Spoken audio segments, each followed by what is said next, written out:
Welcome to Women Under the Sun on the Business RadioX network, where you'll meet extraordinary women with incredible stories in both life and business. And now, Kim Adair and Mark Bishop. And welcome everybody again to another exciting episode of Women Under the Sun with my co-host, Kim Adair. Hi, Kim. Hi. How you doing? Kathy. Very good. Thank you, Mark. That's great. Our wonderful guest today, mate, survivor, lupus, cancer, and add to that, a Ted Bundy attack. Oh my God, what else could there be? Welcome, Kathy Kleiner. Kathy. Thank you very much. Hi. So great to have you. I'm so excited to have you as a guest on our show. So we're so pleased Thank you for inviting. Oh, yeah, absolutely. So but we're pleased to have you on the show, but you know, your story is such a one of guts and determination, and I'm sure our listeners will be fascinated on how on earth you survived. Can we start with your childhood? What was it like? What was it like for you? Well, I appreciate y'all inviting me to come on and tell my story. I was born in Miami.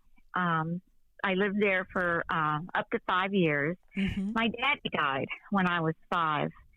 And I remember there's bits and pieces in my memory of him. We had an old house and terrazzo flooring. And I remember bare feet and running around the floor and looking out the window.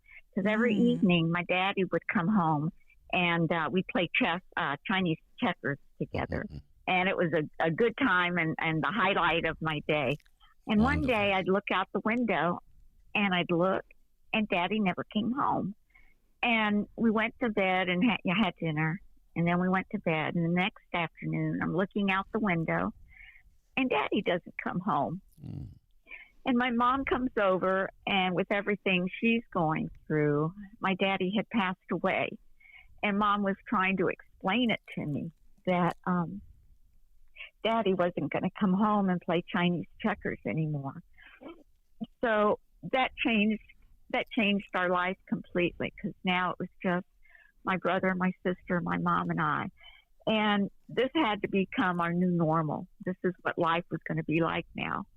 And I guess that's the first time I learned that, you know, you can't change things. You have to, right. This is what we're doing now. Right. So when my mama remarried, I was adopted by my father-in-law. When my mother remarried, I was adopted by my stepfather, who was wonderful. Big, cute, big guy. He was Russian and German, and my mama and I, well, we're all Spanish, so we're short. And my stepfather was huge, and he was just big arms that wrapped around me, and he was the only daddy I remembered from then on. He was my papa. Well, things got better. You attended Florida State University. What was that like? What were those earlier years like for you? I had so much fun going to FSU. Actually, after high school, I chose to go to Florida State. Friends from our high school were going all over, you know, different colleges within Florida. But I chose FSU mainly because it was as far away from Miami as I could get, which is where Mama was, and still get in-state tuition. But it was great. When I went in the fall, several of my friends also went to FSU. Kathy, you were only 13 when you were diagnosed with systematic lupus. Now, the correct pronunciation for this thing is what? Erythematous? It's systemic lupus erythematosus. Right. It's a serious form of lupus that attacks the body's organs. And in your case, it was your kidney, right? What did your treatment consist of? I was pretty sick when they diagnosed me with the lupus. Back then, they didn't have a lot of information on the disease as far as how to work with it, and the doctors and the medical team. Since I was 13, they had no history of younger kids having it. So I was kind of in the hospital for 3 months after I was sick, and they knew something was wrong. I was given experimental chemo, and the lupus itself had actually settled in my kidneys. and it was so bad that they were going to take one of my kidneys out. And Wow. so while I was in the hospital those 3 months, Mama and Daddy or my sister, someone was always with me in the hospital. I was going to have surgery the next morning, and my family, who is from Cuba and all spoke Spanish, had a prayer session in my room, Oh, wow. and they spoke in tongues, and they held on to me, and I laid there, and I tried to absorb everything. I couldn't follow the language, but I knew the feeling was in the room, and it was beautiful. Wow. They left for the evening, and then I went to sleep. And early the next morning, the nurses came in to start prepping me for surgery. And I started fussing, and I'm pushing them away and telling them not to touch me, which is totally out of character. I was so docile before. And Mom and Daddy are standing there, and, I said, I don't need the surgery. So they ended up taking some tests, and my kidney was absolutely healed. It was working correct. Wow. Wow, how about that And for a miracle straight off the bat? Gee. It was. It truly was. And Yeah, that's just amazing, Kathy, that you'd even have to go through that, but then to have something where you feel like you turned around on it. But let's talk about how tough those early years were due to the fact you weren't allowed to be normal. No sunlight, no school gym. You were in the hospital bed all the time, right?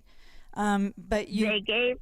Yeah, and then I was going to say, elaborate a little bit that you actually took up theater as an escape. So, go from there. Tell us about that. Yes, it was in my 7th grade. After I left the hospital, I lost all my hair, and they told my parents I probably wouldn't live the year because they still weren't sure what I had or how to treat it. And now we know there's no cure for lupus. So at that time, it was totally undiagnosed and medication that could be used. So 7th grade, I was homebound. The chemo left me with no hair. Wow. I couldn't leave the house. I would only look at my friends playing, and I'd sit in the house, didn't even have the energy. I'd sleep all day in bed, and I had a homebound teacher. But I remember when I started feeling good, I would go to the phone and dial 0 for the operator. Right. And all I did was want to talk to somebody. Oh, and a lot of times they would talk to me, and then other times, they said they were busy. So this year 7th grade seemed like it lasted forever. I then became healthy enough to attend high school. Yeah. Which I went to Fort Lauderdale High. And because I had limitations, I wasn't supposed to go out in the sun. And Mama used to follow me with an umbrella behind us when I went out with my friends. She's following behind us. What a sight that would have been, huh? Oh, yeah. At this point, Mama's been through a lot. It's like, okay, Mom, keep up with us. Yeah. So when I went to high school, I joined theater. It was one of my electives that I could take. Oh, my gosh, it was the best thing I had ever done. Well, it sort of amazes me, quite frankly, but the sickness that you had, the illness that you went through, the stuff you've been taking, losing your hair, God knows what, but to find the energy to do that. Now, folks, you're listening to Women Under the Sun. There's stories about fascinating women who have been through unbelievable scenarios and situations in their lives, have come out the other end and have done something wonderful with their life against all odds. And we're lucky today we're speaking with Kathy Kleiner. A lot of people who could be listening to this maybe have had lupus. My mother-in-law had lupus, nasty thing. And, of course, is life all over? No. Kathy Kleiner got up, and you got to go to university, right, Kathy? Yes, I did. When I was in high school in theater, it was the best time of my life, I thought, because I had not gone to college and really enjoyed. But as I was in there, I could act and be anyone I wanted to be. I could crawl out of my skin, and I was no longer that sick little kid that was laying at home with no hair. And I loved that freedom it gave me. So I met some great friends in high school, and a lot of us went to FSU. And That was beginning of my new life. That was going to be my new normal now. Right. And when was that, Kim? That's back in what? The fall of 76? That was fall of 77, yeah. correct? No, it was the fall of 1976. Oh, okay. And that's when that was when I was a freshman. And then from there, things were looking up, but in reality and ironically, your parents thought you'd be safer at the sorority than in the dorm. In the dorm, right? So, yes, it's the right. dormitory I actually had to go into. My parents insisted was an all-women's dorm, and our friends were all in co-ed. So I remember we were on the third floor. I lived on the third floor of the dorm, and there were no men allowed at all. I remember there were panty raids on floor 1 and 2, and we were so excited. My friends and I would throw our panties down the stairwell and go, "Oh, panty raid!" Oh my gosh! But that was one of things like that you remember as great times, and just the freedom of walking around campus and meeting friends, and it was a wonderful time. Wonderful. And in that fall, a couple of months after school started, I actually went through Pledge at FSU. Okay. And Pledge is a time when women, freshmen usually, young women, want to join a sorority, but they want to know which one to go into, and the sorority wants to know who you are before they invite you to join them. So Pledge, you go through a week and you see sororities and they ask you back, or you want to go see them back. And at the end of the week, you are matched with a sorority. And in my case, it was Chi Omega. Okay. One of the things that I didn't know was one of the wonderful friends I met in theater was a Chi O. So when I was going through Rush and everything, she gave a good recommendation for me. And that's how one of the reasons I got into the Chi Omega sorority. Right. But so you go to the dorm, you're in the dorm, and then it turns out that safety really kind of goes out the door because you ended up not being safe. So can we just roll right into the night of the Bundy attack? It's hard to even say. It's so frightening. I will do my best. Yeah. At the end of my freshman year, my parents did think it was a lot safer for me to live in the sorority house than in the dormitory, where it wasn't secure with locks and supervision. So they made arrangements. So in the fall of 1977, I was to move into the dorm. In the fall of 1977, I was to move into the Chi Omega sorority house. I can't imagine the angst my parents must have gone through putting me in the sorority house when they thought it was the safest place I could be. Right. Well, it came up to January of 1978. It was cold that January. I remember we always had a fire roaring in the rec room in the sorority house, and it was a beautiful home. It was just great to be there and lots of friends. And the Saturday, the 14th, I went to a wedding that afternoon. Some friends at a little church that I belonged to. And the wedding was at noon, and the reception was outside in the grass. And I got ready to go to the church, and it was cold and misty and real over-hazy, and it was a terrible day. And I just said, God, please, this isn't fair for this young couple to have a rainy, wet reception outside. And that's all I thought about it. The wedding was wonderful. And afterwards, we went outside, and it was sunny. It was so cold, but it was sunny and beautiful and had a wonderful reception. After that, some friends who did attend the wedding and I decided to go out and go watch a movie. My sorority was maybe a block and a half away from my little church. So I walked to the sorority house, and I opened the big double doors, and right there in the foyer were several of my sorority sisters. And they're all talking a mile a minute and saying what they had done and where they had gone shopping and what they were going to do. And I was, standing there telling them everything I had done and everything. And slowly everyone kind of walked away, walked up to the sorority house.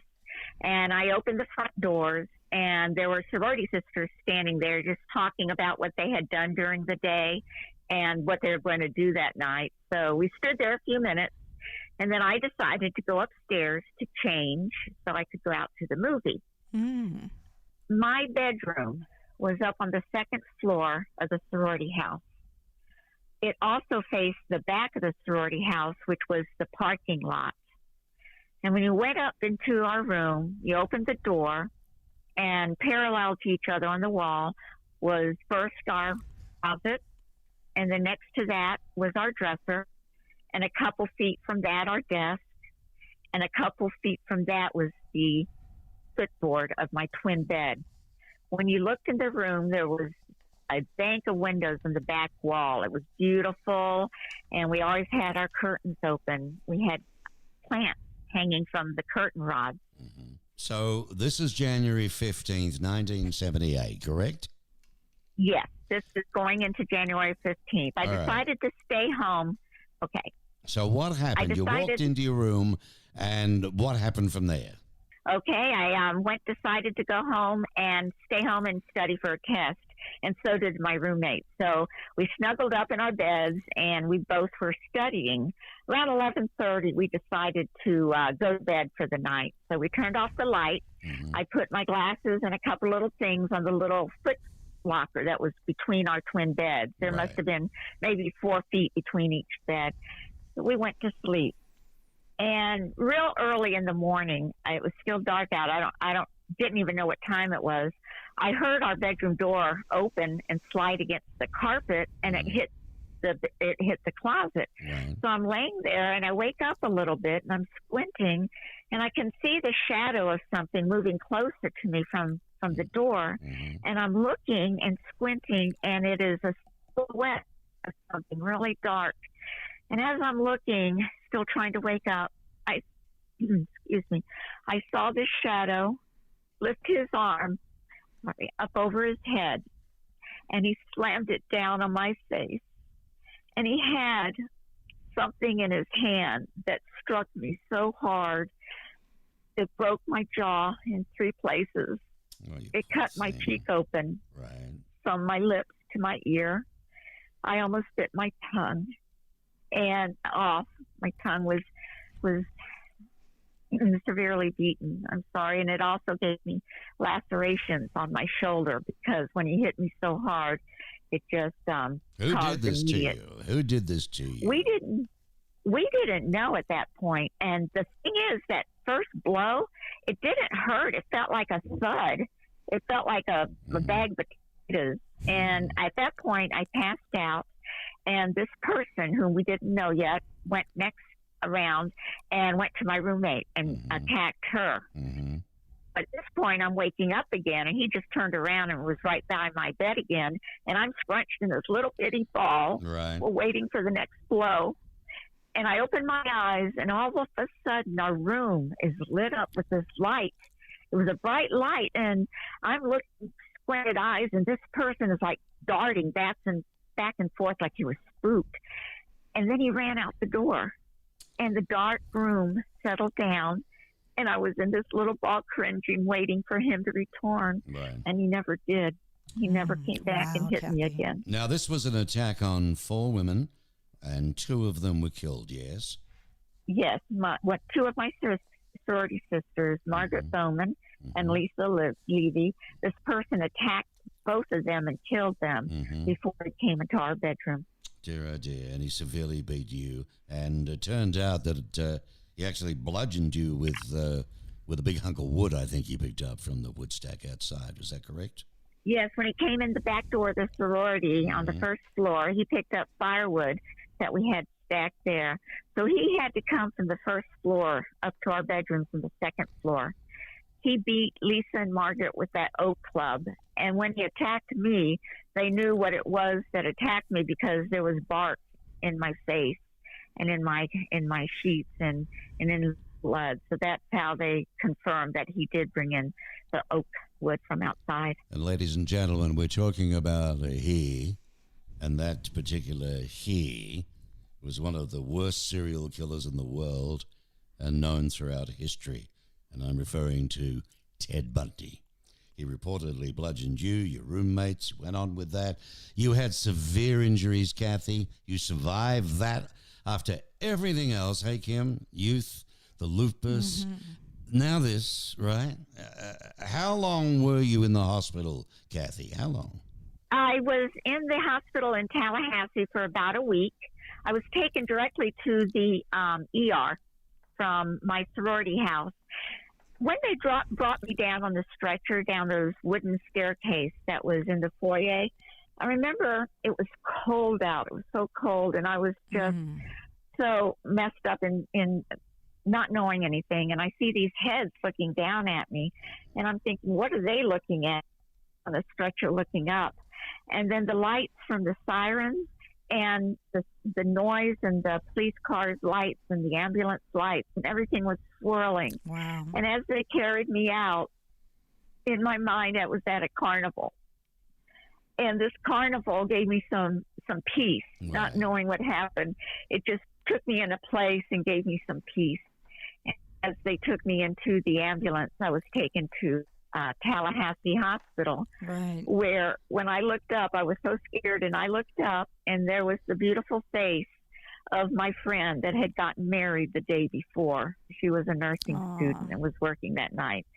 So little things gave me peace as far as scared and everything else I was, and they took me directly into the OR. When I awoke, I was in my hospital room in Tallahassee for about a week. Before I was released to go home to Miami and recuperate. Right. Well, I guess, your trauma was not only physical, but it was psychological, right? I mean, yes, obviously. It gave me just scared. I was scared for myself. I was scared for my mom. Someone's going to come beat her. It was so overwhelmingly confusing. Kathy, let me ask you this question. How did you address that with what Kim just brought up? How did you actually address that, the psychological stress that you went under with all of this? Well, I knew I wasn't going to stay stressed out and afraid of anything. I think going through lupus and my daddy, I was going to now take control of things. So one of the things that did bother me, since I didn't know who came and attacked me that night, I became afraid of men in general. Men I didn't know. It was just like, I would just not be comfortable around them, and not feeling like this is the way I wanted to live. I ended up working at a lumber yard in Miami for a couple of weeks because I figured, where's the best place I'm going to see as many men I don't know as a lumber yard? So I did work the cashier, and I saw a lot of guys. And then I figured, I don't need to do this anymore. I'm over that fear. And I learned there's a lot of cute guys that go into lumber yards. So it was kind of a perk. I had gotten fear away from me, and I also, learned there's cute guys out there. So it was kind of a good thing. What you're saying, Kathy, is really that this is one of the ways that you coped. You coped with fear. You did the thing with the lumberyard, which is most unusual, but full credit to you. And you were supported, were you not, during this time? Yes. My mama really didn't want me to be doing that. I don't want you there. But she understood. I explained to her, and she understood my reasoning. And she was there every afternoon to pick me up outside, outside the store. So she was doing her best as she could to take care of me and to help me proceed. Well, it's not just that ordeal either, Kathy, right? Overcoming lupus. You had a short emotional marriage. You were robbed at gunpoint, surviving stage 2 breast cancer. I mean, how were you robbed at gunpoint? Share that story. I was working after I got married. It was like maybe 6 months later. I was working at a bank in South Florida, and it was a small bank, and we had like 5 or 6 women that savings counselors, and there were an older group of clientele that always came in. And one day, this cute young guy came into the lobby. He looked around, and then he left. And all the tellers and everyone going, God, you see that guy? He was so cute, and he wasn't old, So, but we all thought it was weird that he didn't actually come and talk to anybody. So about 3 days later, I was coming from lunch, and I was going to be the next available teller. So I opened my window, and I looked up, and he was the next client and customer standing there. I kind of glanced at the head teller, and she kind of looked at me, and so everyone kind of had a feeling something wasn't right. This guy just wasn't right. So as I looked at him, he put a little pouch on the windowsill, and he opened it up, and he had a gun in it. Wow. And at this point, I don't remember if he passed me a note or if he said I'm being robbed, but I was like just in a little place in my head, and I kept opening my money drawer, and I thought, well, do I give him the ones or the 20s first? They never taught me that in teller school. Right. So I'm sitting there, and I'm kind of, freaking out. I'm freaking out, and then I'm looking at the lobby. He's looking toward me, which faced the back, which was the drive-through. Mm-hmm.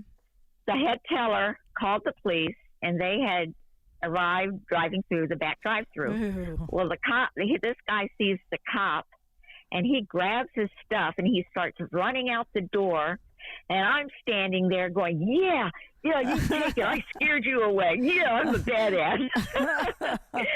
Little did I know there was a cop behind me in his car, which was chasing him down. So the next day, I got up, I got dressed, and I went back to the bank for work. And I figured, where's this place I'm going to be today? Been in a bank with a bunch of cops walking around. Jeez. So ever since then, I worked at the bank for like another 4 years and loved it. Yeah, that must have been an amazing experience. Well, I tell you what, I mean, Kim, now a robbery.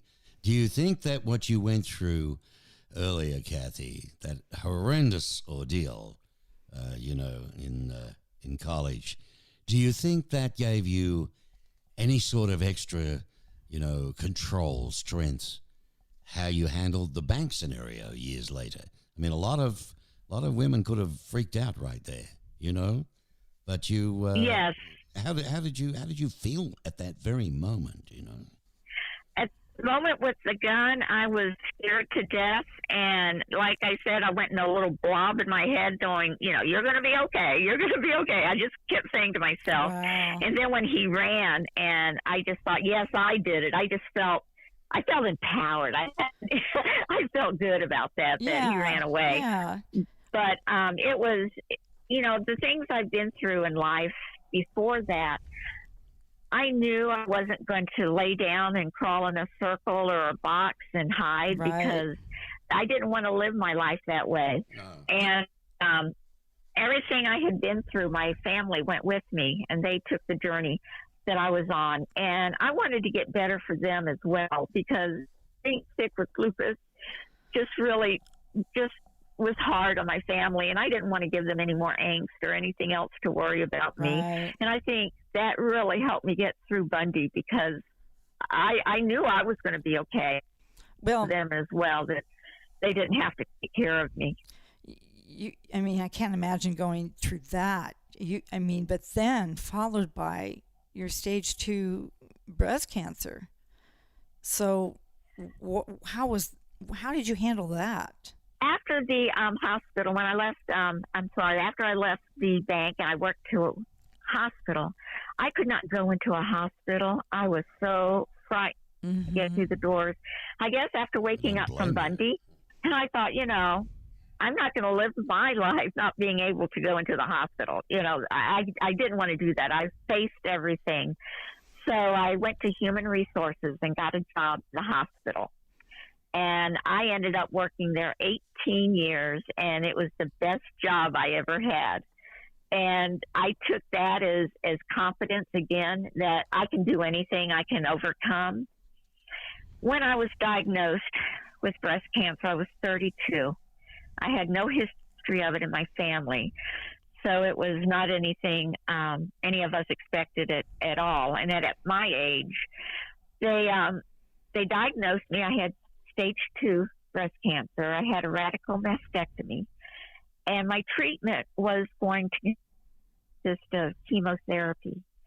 And I freaked out when the doctor said that, because the chemo I had when I was 13 was so vicious on my body, and just a horrible memory. And, I said, no, anything but chemo. And I had to take it. And I was to take 9 months of chemo. I went in the clinic my first session, and it was horrible. I sat there for hours and took the medication. And then I left, and they're, okay, honey, you have 8 more. We'll see you next time. And I'm like, no, I have 1 more. Because all I got to do is go through 1 more.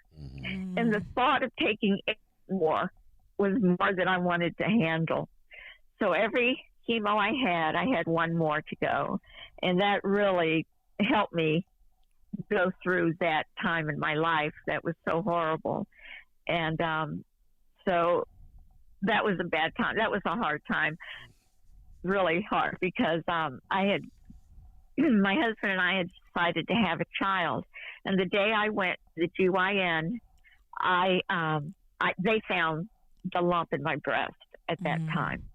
And that's how it proceeded to find out it was breast cancer and do all the surgeries and chemo. Well, Kathy, you're doing a great job. Are you okay with all of this? You okay? I am okay. Thank you. I heal a lot when I tell my story, because it's like a bit of me. It comes out, and vividly I can see everything I'm doing and what I have done, and it really helps heal me. So I appreciate again that y'all let me tell my story. That's all right. That's all right, my dear.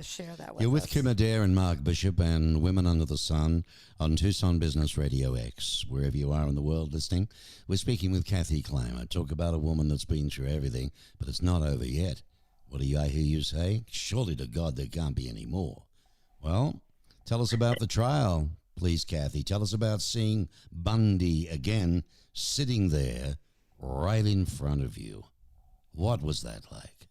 It was, I can't say anything but weird. It was worse than that. But about a year after the attack in June of 79, they had Ted Bundy appearing in court. He was accused of attacking Margaret and Lisa and killing them, and then attempted murder on me and my roommate. So I was to be at the trial for my testimony that day. And I remember I woke up and wore a beautiful bright red dress. Oh. And I wasn't hungry, but Mama said eat breakfast. So I did. I ate my breakfast. And the family, we went to the courthouse and went up and waited for it, my turn to be taken in. And as they opened the door, I was like, just a fear just enfolded me. I was just like scared to death. But I did. I walked in, and I saw the jury box right next to me, and they're all looking at me. And then I looked around and saw the defense table, and I looked my eyes a little bit more. They crossed through. I saw the defense, and right there was Ted Bundy. Wow. And he sat there very nonchalant, just looking at me with his chin in his hand, the way he sat. Mm-hmm.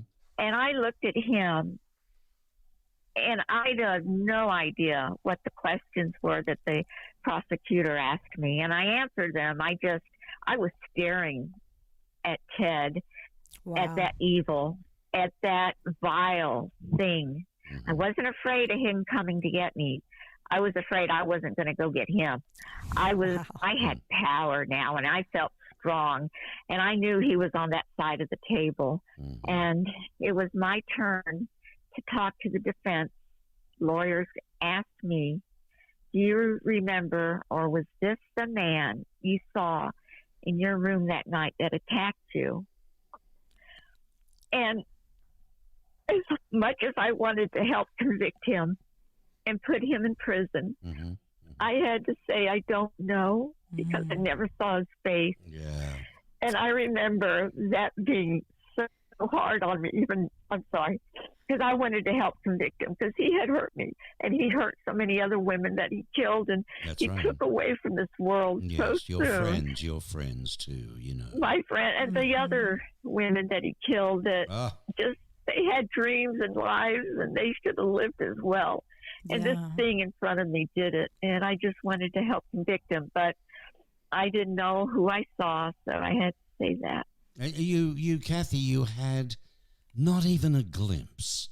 Nothing. There wasn't a shadow that vanished for a second off his face, or any moonlight through the window, or anything under the door, or another light. Nothing. You couldn't see his face at all, period, during that particular time.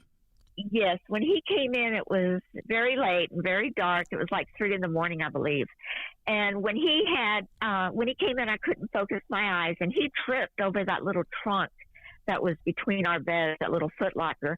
And when he did that, I really woke up. And now I opened my eyes, but it was so dark, and he was so close to me, I couldn't see anything but a black blur. And when that light shone up into our bedroom and it just lit up the room, I was scrunched into the smallest little ball I could be in, and squinting my eyes really tight, waiting for the next blow. I just opened my eyes a little bit, and that's when I saw him moving around and running out the door. Okay. So no, I never got to see his face. Never did. That's what you're saying is so, Kim, it's so hard to sit in court, wanting to put this bastard away. Right. And she can't honestly say from the heart that it was him. What do you do? It was right. It was hurtful. It was very hurtful. So how did they get him in reference to you? Was it hair, blood samples, what? Ted Bundy left us in Tallahassee and went down to Lake City and killed and attacked a little girl, Kimberly Leach. He was then leaving the state of Florida. He was driving through Pensacola, and he had a stolen vehicle, and the police stopped him to check him on that. And when they did, they found he had several credit cards from Tallahassee that he had stolen. So they took him back to Tallahassee. And they didn't know who he was back then in '78. They didn't have the communication with the different police districts. Right. So it took them a while to figure it out was Ted Bundy. And while they were doing their investigation and working with the police in Seattle, that's how they narrowed it down to decide that it was Ted Bundy that had attacked us. Yeah, just crazy that he, did what he did. And I'm actually from Washington State, and was aware of our own area, but to have him just out sporadically. I think he hopped on a plane, right, and a train and a bus, if I remember. Yes. Right. Yes. To get to Tallahassee. And and stole the vehicle on the way as well. So yeah, it's just an extraordinary story that this happened to you out of all the thousands of women, just even in the area that it could have happened to. Why did he pick that building? Was it because he knew the sorority, Kathy? What came out in the trial? They said that there was a little bar, right, maybe a house away from the sorority house, and its name was Sherrard's. And it was a little, college hangout. Bundy had been there that evening trying to pick up women to dance, to do something with. And everyone was like, really thought he was weird because he was in his early 30s. I mean, everyone at the club was like, 19, 20, 21. So no one wanted to dance with him or anything. And when he left that bar, he followed 2 of my sorority sisters through the back of the other houses and watched them walk into sorority, the back door. Yeah. And that's when he picked up the piece of firewood and followed them into the house. Oh, my God. I mean, talk about, misspelled or misspent guts, but how did he not know you walk into a sorority building, others aren't going to see him?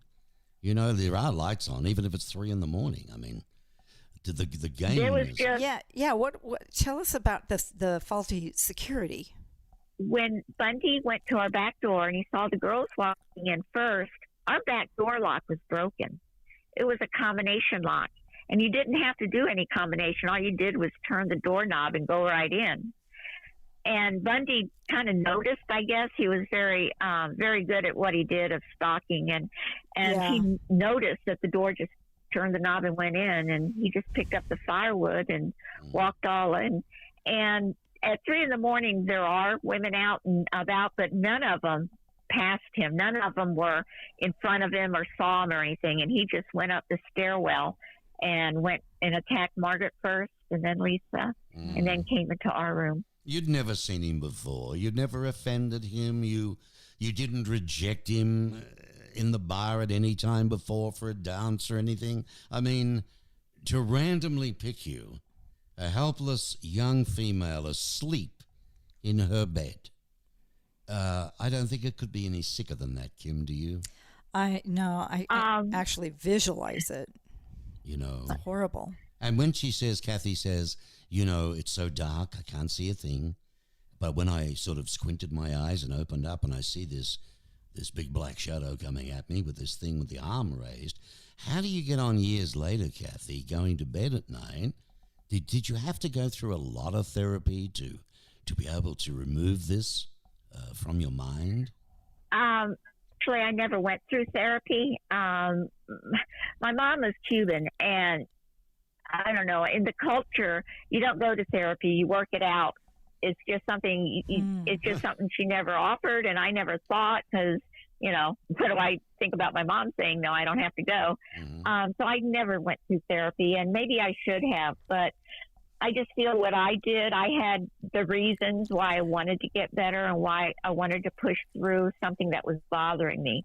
And that's why I think I went to the lumber yard and the hospital, because no one told me to do it. I just knew I had to. I wanted to get better. It was your therapy. That's it. That's what you say. I think I remember in some of the research we were doing on the story, how you refused basically to lie down. You know, you were going to, no matter what, looked inside yourself, you looked deep into your soul, you found your strength no matter what, and you just pulled it up and used it for support when you needed it. I mean, that is amazing, Kathy Kleiner. I admire you so much. Thank you. And I get a lot of young women or people talk to me and say, oh, I could never be as strong, and everyone can do it. If I find that I could look down and see my strength, and when I pulled it up, no one was going to take that away from me. Right. I leaned on that so much. And when I didn't think I could do something, I just wrapped my arms around my strength, and that kept me going. And everyone, no matter what they're going through, I feel can help themselves by relying on what they have inside of them, that they can keep going. Sometimes when people aren't around you, there's no one around you, you feel like you have no one around you. There's no support for you. A lot of women and men, but you know, I think women are kind of queens of it, is to go inward and do what you did, although you don't know until you go through the process. Correct? I mean, did you really think you'd ever be able to survive all of this mentally, spiritually? That's a good question. One of my first memories when I got home from Tallahassee is I had this, in my head it was just like a big black ball of smoke and ugliness, and just encompassed me, just swirled around me, and as much as I could and keep going and recuperating, I always had this around me, and I wanted it to go away. And in my mind, I wanted a goal. I wanted to reach something, and I thought, when I get there, life will be better, things will be better.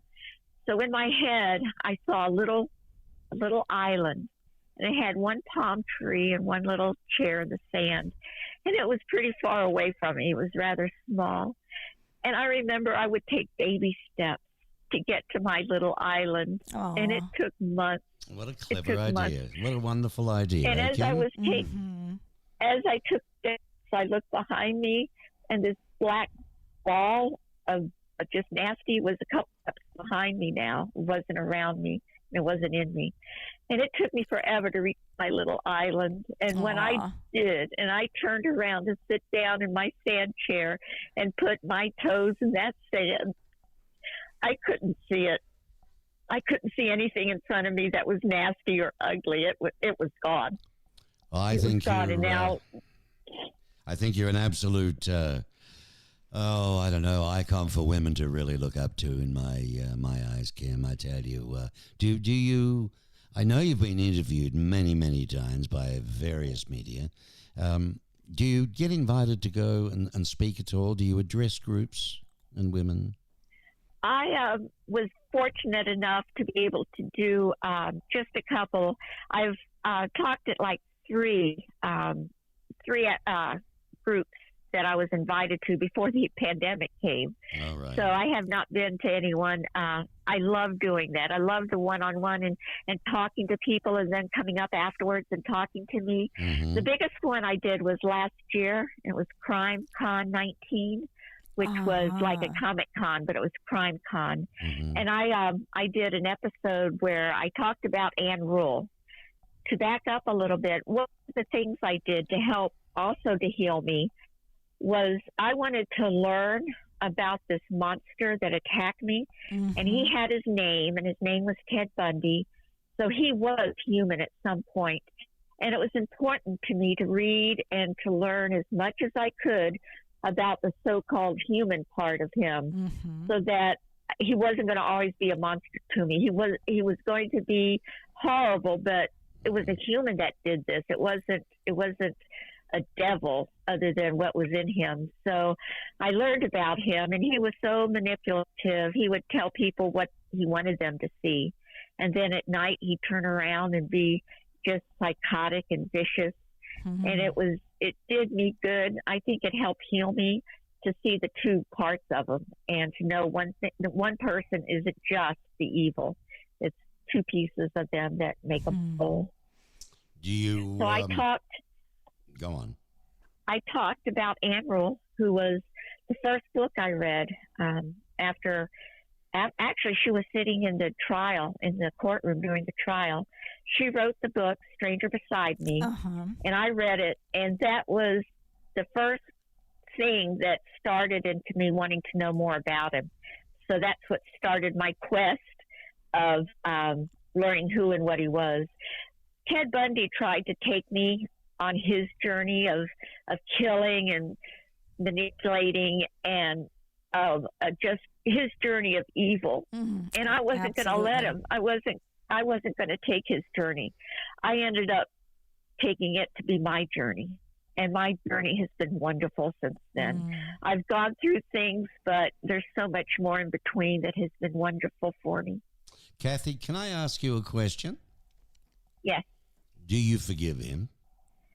No, I do not. I can honestly say, and I'm a Christian, I do not forgive what he did. He did what he did. He had foresight and thought, and he knew what he was doing. Yes. And he killed so many women, and Margaret and Lisa. And again, I go back to the other victims that hurt me inside, and I can't forgive him for any of that. I can't. Fair enough. Oh, I don't. wow. Who could, Kim? Oh, monster. Be difficult. Kathy, it's been absolutely wonderful speaking with you. Of course, your story is going to be on our channel on the Tucson Business RadioX network. It'll be right here. It'll stay up for a long time. There's a picture of you as well. We're very, very grateful that you gave us the time and effort in only our second episode of the series. We've got some incredible stories coming up over the ensuing months, but it took a lot of guts for you today. And I mean, survivor of lupus, cancer, and the horrific Ted Bundy attack. And life is now going to be kind to you, and you're happily married. Yes, I ride motorcycles and go sailing. And, I used to say you have to run really, really fast and jump the next hurdle that God's going to put in front of you. But as I'm getting older, I'm like, got to walk really fast and look around the hurdle because there's always something good back there. So it's all relative, but I keep looking for the better thing that's going to come around the corner. And let's give a bit of credit where it's due. Your husband, he must be a heck of a guy. Yes, he is. I knew him also from high school in theater. So we go way back when we both married the wrong people. And when we got up again together, it's been great. One of my chemos was actually when I had the breast cancer was on my birthday, and he picked me up and he had a corsage for my wrist. Aww. And I got to the clinic and there were balloons and flowers everywhere on my little chair that I sat in. And he has just done so much to help me with everything and anything I've been through. He's been my rock. Unbelievable. Well, Kim, you want to say goodbye? Kathy, thank you so much for doing this interview. It means a lot to me. And boy, I love talking to you. So I know we've got girl time to catch up on down the road. But I'm just so thankful that you're sharing the story and that I know you're looking to help save someone else's life just by discussing something so personal. So thank you. Thanks for being our guest. Thank you for inviting me, guys. I'm so honored that you wanted to talk to me, and I appreciate it so much. Thank you. Thank you, Kathy. Take care. God bless. Bye-bye. Bye, Kathy. What an amazing woman, Kim. I had some tears here for a moment. Oh well, it's gut wrenching. I lived in several of the states where he left a trail. Really? Yeah, Washington, Idaho, Colorado. Where was this dude from originally?